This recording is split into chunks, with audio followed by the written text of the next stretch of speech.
Assalamualaikum warahmatullahi wabarakatuh. Di sini saya Fani Nurbaiti dari kelas Biologi C. Di video kali ini saya akan menjelaskan mengenai Pancasila sebagai paradigma kehidupan bermasyarakat, berbangsa, dan bernegara. Sekarang kita bahas dulu apa sih paradigma itu. Menurut KBBI, paradigma adalah kerangka berpikir.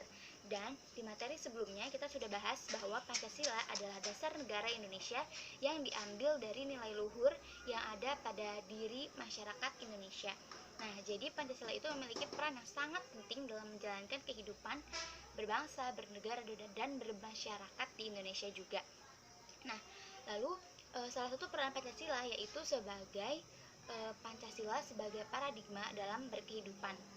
Maksudnya adalah nilai-nilai yang terkandung di dalam Pancasila dijadikan sumber acuan, pola pikir, bagaimana caranya, arahnya, tujuan, dan tolak ukur bangsa Indonesia dalam menjalankan suatu kehidupan bermasyarakat, berbangsa, dan bernegara yang meliputi beberapa bidang, yaitu pertama bidang politik, bidang sosial budaya, bidang ekonomi, bidang hukum, dan juga bidang kehidupan beragama. Nah, lalu Pancasila sebagai paradigma dalam kehidupan bidang berpolitik maksudnya itu dijelaskan dalam sila Pancasila, sila keempat, di mana kehidupan berpolitik dalam Indonesia itu berasaskan pada kerakyatan. Rakyat dijadikan sebagai subjek yang memegang kekuasaan dalam berpolitik, yaitu dari rakyat, oleh rakyat, dan untuk rakyat, sehingga kegiatan berpolitik semuanya ditujukan agar menyongsong kesejahteraan rakyat. Lalu yang kedua, Pancasila sebagai paradigma di bidang ekonomi itu dijelaskan dalam sila Pancasila yang kelima. Di sana ekonominya itu berdasarkan atas asas kekeluargaan, dan ekonomi di Indonesia itu dia adil dan tidak seperti ekonomi liberal yang menguntungkan salah satu pihak. Tetapi di Indonesia ekonominya itu harus bisa mensejahterakan seluruh rakyat dan tidak merugikan bagi yang lainnya. Contohnya itu seperti pada penerapan ekonomi dalam koperasi.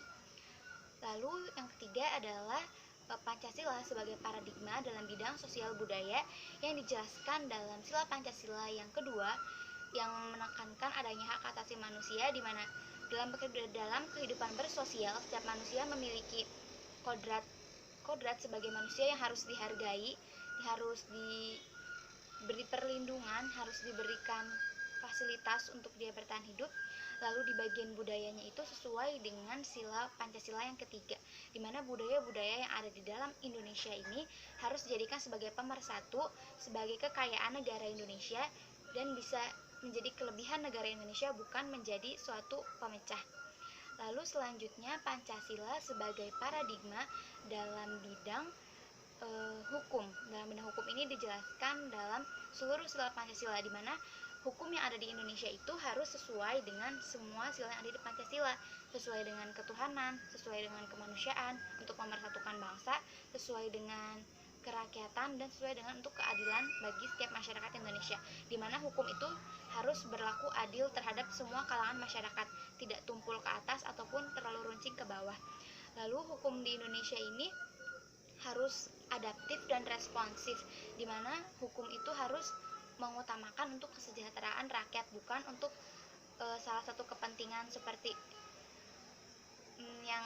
yang memiliki kekuasaan yang memenangkan hukum. Tidak seperti itu, tapi harus semuanya sama, yang benar ya benar, yang salah dan salah. Lalu selanjutnya itu ada Pancasila sebagai paradigma dalam kehidupan beragama. Indonesia adalah negara yang sangat luas, banyak ras, banyak suku, dan juga banyak agama tentunya. Di sini keberagaman agama yang ada di Indonesia sangatlah banyak, sehingga yang namanya toleransi itu harus menjadi yang utama, harus diutamakan. Jadi tidak boleh mementingkan kepentingan agama lain, maksudnya tidak boleh mementingkan kepentingan agama lain di atas agama yang lainnya lagi. Jadi sebagai umat manusia, sebagai masyarakat Indonesia yang beragama, kita harus menjunjung yang namanya toleransi. Nah, sehingga tidak ada yang namanya golongan mayoritas yang menindas minoritas atau sebaliknya gitu. Jadi semuanya harus hidup berdampingan untuk menuju Indonesia yang lebih baik ke depannya. Nah, jadi jadi Pancasila sebagai paradigma dalam kehidupan bermasyarakat, bernegara, dan berbangsa itu pastinya menjadi acuan, sumber, tolak ukur dalam melakukan suatu tindakan atau perilaku yang harus sesuai dengan nilai-nilai Pancasila, sehingga tujuan bangsa Indonesia untuk memajukan bangsa dan mensejahterakan rakyat itu bisa terrealisasi dengan baik. Segitu penjelasan dari saya, semoga bermanfaat untuk semuanya. Wassalamualaikum warahmatullahi wabarakatuh.